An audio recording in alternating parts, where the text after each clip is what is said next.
The day my daughter told me I was too much to handle was the same day I was sitting on a secret that could have bought her entire neighborhood twice over. I didn't say a word.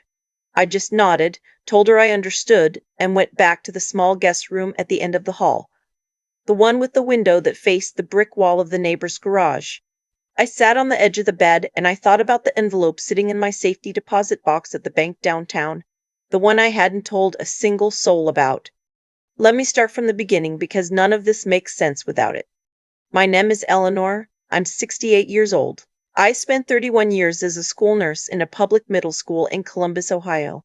The kind of job where you know every child's allergy, every parent's phone number by heart, and you go home at the end of the day with your feet aching and your heart a little full. I loved that job. I loved those kids. When I retired 4 years ago, my coworkers threw me a small party in the break room with a sheet cake from Kroger and a card everyone had signed. I cried the whole drive home. My husband, Gerald, passed away 2 years into my retirement. Heart attack. He was 66. We had 38 years together, and I'll tell you honestly, I didn't know who I was without him for a long time after. We had built everything side by side, the little house on Cranberry Street, the vegetable garden in the backyard, the Saturday morning routine of coffee and the newspaper, and absolutely nothing urgent to do. When he was gone, the house felt like a museum of a life I used to have. My daughter, Stephanie, lives 40 minutes away in a suburb called Hilliard. She's 41, works in pharmaceutical sales, and is married to a man named Todd who has opinions about everything and feelings about very little. They have 2 kids, my grandchildren, Lily and Owen, 9 and 7. Those 2 children are the brightest part of my life. I would drive through a hurricane to see them on a Tuesday afternoon. It was Stephanie who first suggested I sell the house on Cranberry Street. Gerald had been gone about 8 months, and I'll admit I was struggling. Not just emotionally.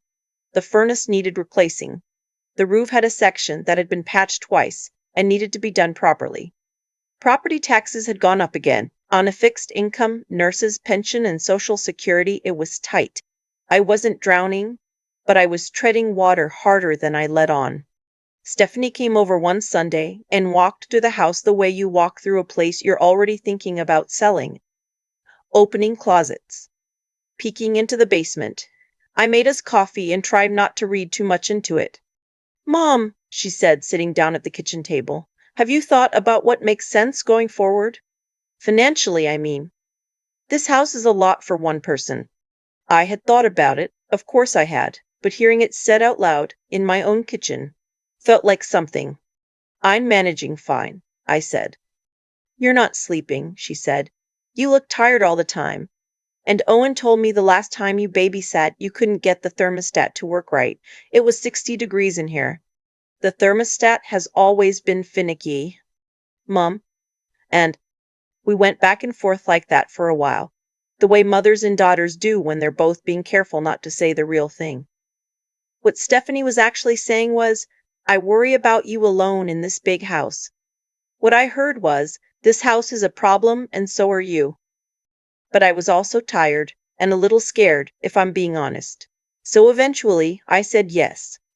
The plan was that I would sell the house, put the proceeds somewhere safe, and move into their guest room while we figured out the next step. Maybe a senior living community. Maybe a small condo nearby. "Just temporary," Stephanie kept saying. "Just until you get your footing." I sold Cranberry Street in the spring. Got a decent price, the market was good.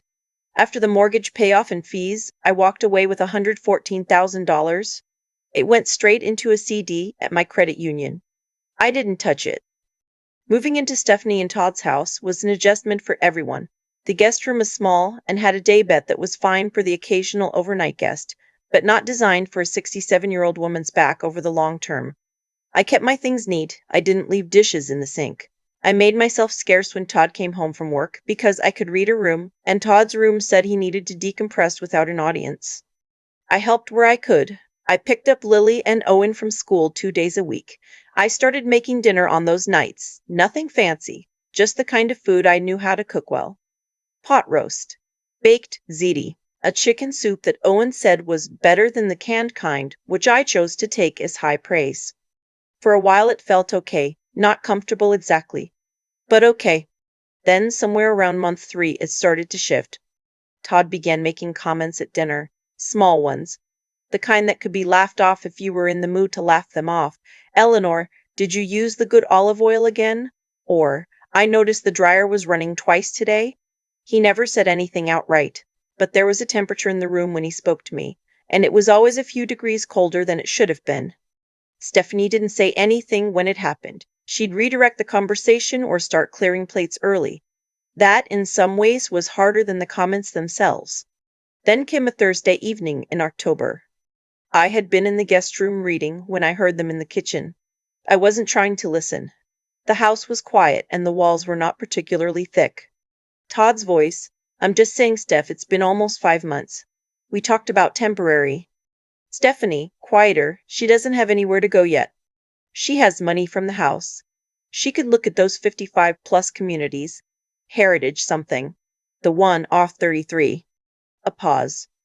She's my mother. I know she's your mother. I'm not asking you to put her out on the street. I'm asking how long we're doing this, because I feel like we don't have a plan. I closed my book. I sat there in the dark for a minute. Then I went to the bathroom, ran the faucet so it was clear I hadn't heard anything, and went back to reading. Or trying to. 2 weeks after that, Stephanie came to me directly. She sat on the edge of the daybed while I was folding laundry. She had that look she gets when she's rehearsed something. Mom, I think we need to talk about next steps. For you, I mean. Just where you see yourself. Longer term. Todd and I have been talking and we just want to make sure we're all on the same page. I put down the shirt I was folding. How long do I have? I asked. She looked startled. It's not like that. How long, Stephanie? She looked at the window. We were thinking by January. That gives you a couple months to look around. Heritage Pines is supposed to be really nice. I drove by it. They have a pool. I was 67 years old. I had spent 3 decades caring for other people's children. I had sold the home I raised my daughter in because she told me it made sense. And now she was telling me with practiced gentleness that I had until January. I'll figure something out, I said. She looked relieved. That was the part that stayed with me. How quickly the relief crossed her face. Here's the thing I hadn't told her. The thing I hadn't told anyone. 6 weeks earlier, I had won $2.3 million in the Ohio lottery. It wasn't a jackpot in the dramatic sense. I'd played a scratch-off ticket, something I did maybe once a month. A small indulgence, the kind of thing you do more out of habit than hope. I bought it at a BP station on Broad Street on a Tuesday morning after a doctor's appointment. I scratched it in the car, and then I sat in that parking lot for a very long time, because the number I was looking at did not seem like something that could be real. I went home, to Stephanie's home, and I sat with it alone for 2 days before I did anything. I didn't sleep well. I kept getting up at 2 in the morning and checking the lottery website again, confirming the numbers, confirming the rules. It was real. It was absolutely real. I called my old friend Patty, not from Stephanie's phone, from my cell, with the door closed. Patty had been my closest friend since our nursing school days. I could trust her the way you only trust someone who has seen you at your worst and never once mentioned it again. Patty, I said, I need you to not say anything, not to anyone. Can you do that? Eleanor, what happened? Are you sick? I'm not sick. I need a lawyer. Through a referral I won't detail here, I ended up working with an attorney who specialized in exactly this. Lottery winners, estate planning, privacy. His first piece of advice was the most important. Claim through a trust. In Ohio, you can claim lottery winnings through a legal entity, which means your name doesn't go on a public record. He set it up. We gave the trust a quiet, unremarkable name. I signed the paperwork. The money arrived in stages. The lump sum after taxes, federal and state, came to just over $1.4 million. It went into a trust account that did not have my name on its surface. My attorney referred me to a financial advisor he worked with regularly, a woman named Catherine, who had a quiet office and a calm way of explaining things that I appreciated enormously. We talked for 3 hours on my first visit. She asked me what I wanted. Not what I thought I should do, not what made financial sense on paper. What did I want? I didn't have an answer at first. I'd spent so long thinking about what was practical, what was responsible, what didn't inconvenience anyone. Take your time, she said. You have it. I thought about that drive home from school, my last day of work, the way Columbus looked in the afternoon light, the neighborhoods I had driven through 1,000 times, the parts of the city that felt like home. I want my own home, I said. A real one. Not a condo in a 55-plus community with a pool all used twice a year. A house, with a yard. Okay, she said, and wrote it down. I also told her about Lily and Owen. I wanted something set aside for each of them. College, or whatever they needed when the time came.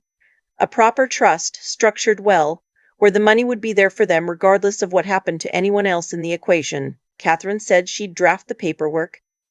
I spent the next 8 weeks doing all of this quietly. I found a real estate agent, not one who knew Stephanie, not one who advertised in her neighborhood, and I started looking at houses in a part of Columbus called Clintonville. I had always loved it. Wide front porches, big trees, the kind of neighborhood where people know their neighbors' names and wave from across the street. In late November, I made an offer on a house on Indianola Avenue. 3 bedrooms, a proper yard with a maple tree in the back. A front porch wide enough for 2 chairs and a small table. Built in 1947 and maintained with obvious care, the hardwood floors were original. The kitchen had been thoughtfully updated. The basement was dry. It was not a flashy house. It was a good house. The kind of house you could grow old in, on your own terms. The offer was accepted before Thanksgiving. During all of this, I said nothing to Stephanie. I went to dinner. I played with Lily and Owen on the weekends. I sat across from Todd at the table and I smiled, and I nodded and I asked polite questions about his work. I folded my laundry. I kept my room tidy. I asked for nothing. Some nights, lying on that daybed, I wondered if I was doing the right thing. Not about the money, about the silence, about not telling my daughter. But then I'd remember the look of relief on her face when I said I'd figure something out. And I'd think, she doesn't need to know. Not yet. Not now. This is mine. December came. I had the closing scheduled for the 12th. The movers I hired, a small professional company, very discreet, were booked for the following Saturday. I had almost nothing in that guest room. A few boxes in the back of my car, things I'd gradually moved. The daybed was not mine. The furniture in that room was not mine. I had lived for 5 months in a room that felt like a waiting area. On the evening of December 11, I made dinner for the last time in Stephanie's kitchen. Chicken soup. The good kind. I made enough to fill 2 large containers that would go in their refrigerator after I left. I sat with the kids while they ate and let Owen tell me about his school project on the solar system and nodded along seriously when Lily showed me her spelling test. 100%. She was beaming. I hugged them both a little longer than usual. Owen said, "Grandma, you're squishing me." I laughed and said I knew. Lily said, "Are you okay?" And I told her I was more okay than I'd been in a long time. Todd went to watch television after dinner. Stephanie came to the kitchen to help me clean up, and we stood at the sink together the way we used to when she was a teenager and I'd wash and she'd dry. "You doing all right, Mom?" she asked. "Have you looked at Heritage Pines?" "I've been doing some looking around," I said. "I think I found something." "Really?" she brightened. "A community place." "A house," I said. She turned to look at me. "A house? Mom, are you sure the upkeep alone?" "I've thought it through," I said. "Don't worry about me." She wanted to ask more. I could see it, but something in my voice or my expression or the very ordinary way I said it, "Don't worry about me," made her pause. She nodded slowly and turned back to the sink. The next morning, I was up before 6. I made coffee, drank it at the kitchen table with the lights off, watching the sky change color outside the window. Then I went back to the guest room, picked up the 2 bags that held everything I'd kept close, and I wrote a note. I left it on the kitchen table, next to the coffee maker. "Stephanie, the soup is in the refrigerator. 2 containers, should keep through the weekend. I'm moving into my new place today. I'll call you soon. Give the kids my love." Mom, I did not write. I found out who you are when you thought I had nothing. I did not write, "I hope the guest room serves someone better than it served me." I did not write any of the things I had thought about in the dark at 2 in the morning on the daybed with the springs that dug in if you weren't positioned exactly right. I just drove away, past the brick wall of the neighbor's garage, past the mailbox with the little flag Todd always left up by accident, past the development entrance with the stone pillars, and out onto the main road. I cried for about 4 minutes. Then I turned on the radio, found a station playing something I liked, and drove toward Clintonville. The movers arrived at 9. By 2 in the afternoon, the boxes were in the rooms they belonged in. The furniture I had ordered, modest, comfortable, mine, was arranged the way I wanted it. The kitchen had real light, south-facing windows, and a gas stove I had specifically asked for because I don't trust electric for soup. I stood on the front porch in the cold December air and looked at Indianola Avenue. A woman walking a golden retriever waved from across the street. I waved back. That night I made myself a simple dinner and ate it at my own table in my own kitchen under my own roof. I slept in a real bed, in a real room, with a window that faced the maple tree in the backyard. I slept better than I had in months. I called Stephanie 3 days later. The conversation was quiet and careful on both ends. She asked how I'd managed to buy a house without her knowing. I told her I'd had my finances in order for a while and had been making plans quietly. She asked where the money came from. I told her I'd been thoughtful about the proceeds from Cranberry Street and had found good advice. All of that was true. I left out a few details. She was stunned, I think, not angry. Or if she was, she kept it to herself. Mostly she sounded like someone recalibrating, reorganizing a picture she thought she understood. "Are you happy there?" she finally asked. "I am," I said. "I really am. I set up education trusts for Lily and Owen in January. I did it through Catherine and the attorney, quietly, with a letter to be opened when each child turns 18. It explains where the money came from and why.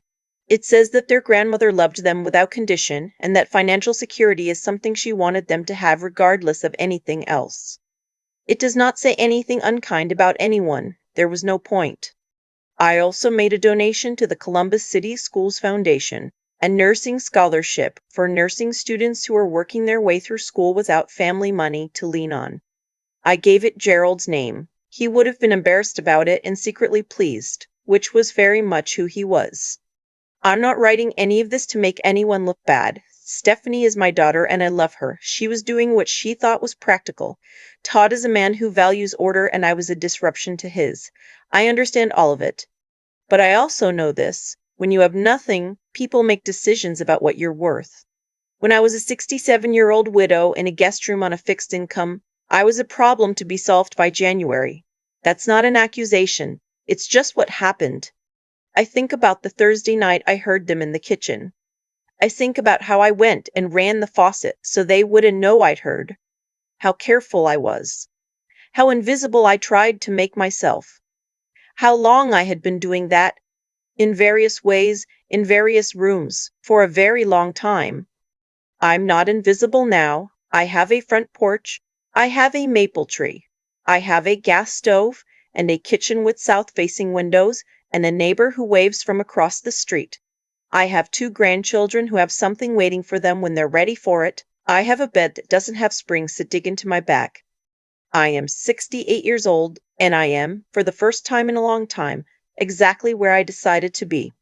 Not where someone put me, not where it was convenient for me to be, not in a room at the end of the hall with a window that faces a brick wall.